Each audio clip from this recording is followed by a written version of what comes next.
Must be like heaven. Wrote and told by Marc. It was the best damn microwave popcorn I had ever tasted, and I consider myself to be a microwave popcorn connoisseur. Not only was it the finest I'd ever had, but it finished popping a full 20 seconds before my regular brand. Can you believe that? I was truly impressed. So impressed that I decided I had to meet the owner of the Howie Pop's Microwave Popcorn Company and shake his hand. Now, the box said they were there in Milwaukee, Wisconsin. Milwaukee, I thought to myself. They have breweries there, don't they? Yep, with beer coming right out of the dadgum drinking fountains. Must be like heaven. I'd have to take me a tour of one of them breweries while I was up there. Beer and popcorn, man, what a life. So I headed for Milwaukee. Hell, I had nothing better to do. I packed my gear, loaded it into my minivan. No, I'm not a family man. And headed for heaven. I like the minivan just because it gets good gas mileage. So I'm at my local shopping mall picking up a few last-minute items for my trip, things like toothpaste, mouthwash, because I believe in proper dental hygiene, snacks for the road, some non-alcoholic beer, because I quit drinking real beer years ago, SD cards, last-minute stuff. When I see this woman heading for her cute little green car, the newer VW Beetles? Great cars back in the early 70s, those originals, but I don't know about these new ones. They seem pretty popular with the female college crowd, though. I ought to know. So I'm watching this perky little blonde jiggle over to her perky little car, and I notice she's parked next to this butt-ugly van. One of those conversions left over from about the time the first Beatles went into extinction. You know the kind I'm talking about. Two-tone, curtains with dingleberry valances, flared fenders, CB antenna shooting up 12 feet into the air, ladder on the back door leading up to the luggage rack. You know the type. So I'm watching this blonde slip her key into her door, and I suddenly have the most wondrous experience of my entire 39 years of existence. There's this guy in that van. I can't see him, but I just know that he's in there. And I can hear what he's thinking. He's thinking, "That's right, come on this way, lady. You have no idea how I feel. I need to vent. I need to grab, to rip, to punch. I need to bite." Now, believe me when I tell you that I'm not psychic. No way. Hell, I've never even called one of them Jamaican ladies on television, man. But this guy's voice, or his thoughts, were coming through loud and clear. Now, don't ask me how I knew they were coming from the guy sitting in the van conversion, and don't ask me how the hell I could hear what he was thinking. I just could, that's all. And it dawned on me that he was going to snatch this perky little blonde. I couldn't believe it. I sat there with my hands locked to my steering wheel, just watching the girl. Everything seemed to just kind of happen in slow motion, Now, I heard stories of people placed in life-threatening situations and such when they say that everything just kind of goes into slow motion for them. And, well, frankly, I couldn't even begin to imagine how the hell a person's perception could be that altered without a good hit of LSD or something. But here it was happening. Two supernatural phenomenons for the price of none. And not a mood or mind-altering substance in the house. Then I saw the van's side door slide open, and before you could say pop goes the one-eyed wonder weasel, that blonde was sucked into that van. And I could hear that guy again. I slapped my hands over my ears. I didn't want to hear it, but I could hear it anyway.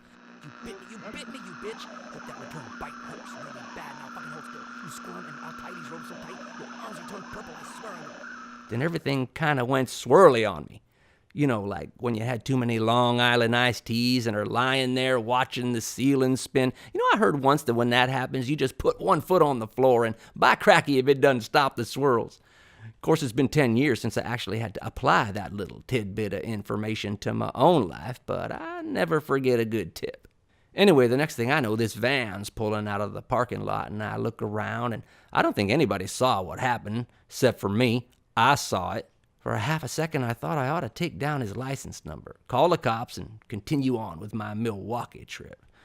But then I thought that by the time they ever found the van, it'd be too late for that poor little girl. I mean, after all, she's probably somebody's daughter or fiancée or girlfriend or some type of family association like that. And, well, if I didn't do something, I just don't think a person could look a next of kin in the eye and say that they did all that they could, Man, talk about your snap decisions. I pulled out real inconspicuous-like. And I followed him.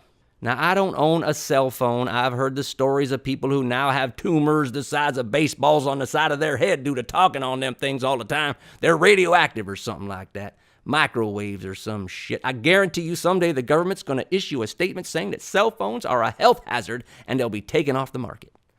Now, you know how the government is. First they tell you microwave ovens are safe around pacemakers, and after a few old geezers seize up at the local convenience store, they say, oops, we're wrong. You know, stuff like that. Now, I just know they're going to issue a statement regarding these here cell phones.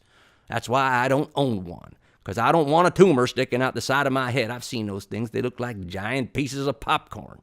Anyway, no cell phone, so no call to the cops. I needed to follow this guy and try to get the girl myself. Now, don't get me wrong, I'm no superhero or anything like that, just a plain old regular guy in a minivan, you know? But I couldn't stand to think of what that guy in that van would do to her if I didn't try and get to her first. Well, he got onto the freeway, and I stayed right with him, and I'd be damned if them psychic waves didn't blast that guy's thoughts right into my head. Shut your pie hole back there, Daniel. I'm gonna have to gag you, am I? Fuck, I'm pulling this thing over. Now, don't get me wrong. It's not like I could hear the girl or anything. It's not like I was there inside the van with them, seeing everything that was going on. But I could hear what this guy was thinking. Or maybe it was just what he was yelling at the girl. Hell, I don't know. Freaked me out, though. It really messed with me. And I saw him flip his blinker on and head for the exit. It was just one of those rest stops, one of those places with the bathrooms that had wet concrete floors that smelled like piss and little patches of grass where varicose-veined women in shorts smoked cigarettes while watching their little lapdogs squat at the end of their leashes, and where truckers pulled over for naps, and where you could usually score some pretty good dope if you knew who to look for. Anyway, he pulled to the very end of the parking lot. And me, not wanting to be obvious or anything, you know how I am about that, I pulled up to the bathrooms. And then I could hear him again. Now shut your little mouth, you bitch, I hate you. This'll keep you quiet. And then it cut out. Kind of like a radio transmission, it just went dead. I looked over at the van and I saw it kind of rocking back and forth a little. There was something going on inside, but I couldn't hear anything inside my head, you know. But it made me think of those old bumper stickers that read, "If this van's a rockin', don't come a knockin'." Now, sitting up there on the curb, not 10 feet from where I was parked, were a couple of payphones. Nobody was using any of them. Hell, the rest stop was practically deserted. Not even your regular squatting lapdog. But I wasn't about to get out of my minivan and take the chance that he might run off. Then where would I be? And where would that perky little blonde be? Up a dadgum creek, that's where. I was her only hope, her only chance. And by cracky, if the van didn't reverse out of the parking space and head back onto the freeway. So I followed him. I tried to stay a car or two behind so that he wouldn't catch on to me. I started wondering what this guy had in mind, and well, that really didn't take no stretch of the imagination. I've had my share of perky little blondes, and so I know what this guy had in mind. Unless he was some kind of sicko or something. Which, when I thought about it a little more, I figured he probably was. We drove for probably another good half an hour. We were just cruising up I-5, hay fields whizzing by, cows, farms, that kind of thing. The freeway between Sacramento and Redding is pretty much a straight shot through good old hay bale and cow manure city.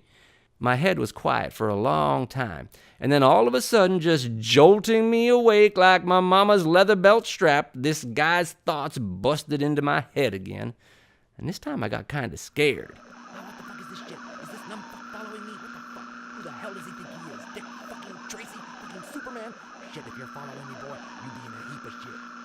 At that point, I had to make a decision. I mean, really, what had I been thinking? That I was going to follow this guy to his lair? That I was going to just jump out the next time he pulled over and rescue the girl? Was I really going to go through with it or not? Then he changed lanes without blinking, just zipped across the freeway and headed for the exit ramp. Well, I decided to follow him. And when we were off the freeway and onto what the sign said was the scenic route, his voice boomed inside again. "Yeah, you was following me, ain't you? Well, if that don't fucking beat all, I got me a superhero back there. How come he ain't called the cops? Maybe he did. Nah, they'd be all over him by now. What's his game? Maybe he don't have no cell phone or nothing like that. Maybe he doesn't want to lose sight of me. Yeah, that's it. He's more concerned about losing sight of me because then it's all over for the back seat, bitch. Ain't that right, sweetheart?" Then he pulled over. Now, we were out in the middle of nowhere, really. and there was nothing but rolling hills of green grass, hay bales, and the musky aroma of cow manure all around us. The sun was gone, but it was still light out. Some people like to call it twilight, but in my family we called it the gloaming. And I pulled over right behind him. So there we were on the shoulder of this long stretch of pothole byway, me, the psycho with the van conversion, and the perky little blonde. And do you know I had another psychic flash at that moment? I didn't hear anything inside my head, but I actually saw something. I saw him pull a tape out of his tape player. And you know what? I'll be damned if it wasn't an 8-track. Don't that just beat all? This psycho with the van conversion and the perky little blonde had a fucking 8-track player. Man, all these high school memories flooded back into my head. Summers cruising in the Chevy Nova, listening to Boston or Van Halen, the old Van Halen, the first album, Running with the Devil and Jamie's Crying and all those classics. And I remembered what a pain in the ass those 8-tracks were. There you were rocking out to a great guitar riff by the master himself, and then it fades out. Right in the fucking middle, it fades out. Then you had to wait while the track changed with its fucking loud click, and then the riff faded back in. Man, I hated that. That's probably why this guy was crazy. You would be too if in this day and age you had to listen to your tunes on an 8-track tape player. And then he gets out of his van and starts stomping toward me. Well, the first thing I did was look to see if he had anything in his hands, a gun or a bat or something. But he didn't. He just starts marching toward me, big fucking grin on his greasy fat face. He was completely bald, with a tattoo of some kind of bird right on the top of his head. Can you believe that? That must have hurt. He tromped over, and I saw his chain swaying back and forth from his biker wallet. He didn't have a shirt on, just one of those leather biker vests. A real intimidating guy. If you're easily intimidated. I'm not. I just smiled at him as he came back to me. He stood outside my door with his hands on his hips and motioned for me to roll down my window. So I did. "You following me?" he barked at me. His voice was nothing like the one I'd been hearing inside of my head this whole time, and it really threw me for a loop. But what was really funky was this dude's breath smelled like shit. Really, smelled just like shit. "Yep," I said. Then I added, just in his amusing afterthought, "You smell like shit." He reached over and tried to yank my door open, but I'm not a stupid guy. It was locked. So he reached for me through my window. And I pulled up my .44 and stuck it in his mouth. Ha! I'd never seen such a look on someone's face before. Boy, was he ever surprised. "Step the fuck back," I said to him. So he did. And I shot him in the face. Man, what a mess that was. Dirty Harry was right. You ever see that movie? The original Dirty Harry, the one where he tells that poor guy lying amidst the garbage cans that the .44 would blow his head clean off. Well, he wasn't lying. Old Baldy the biker wannabe with the van conversion and the 8-track player found that shit out real quick that evening. That tattooed bird done flew the coop in about 8 pieces.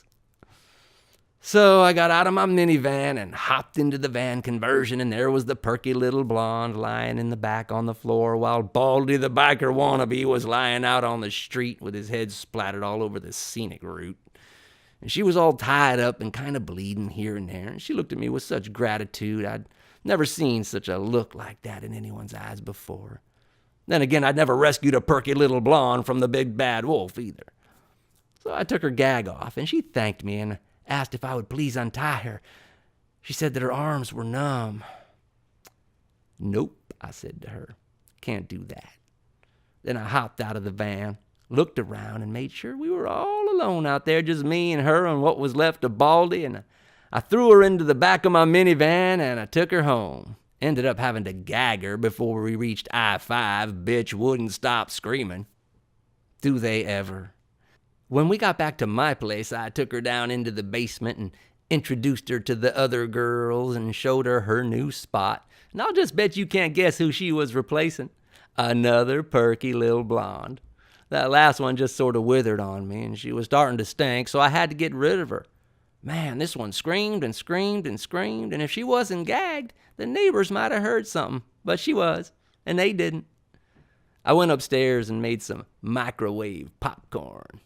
You know, I haven't had any type of psychic experience like the one I had with old Baldy the biker wannabe since that day.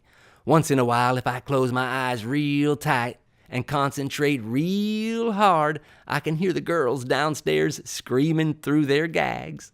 But then, that ain't no psychic experience, that's just good ears.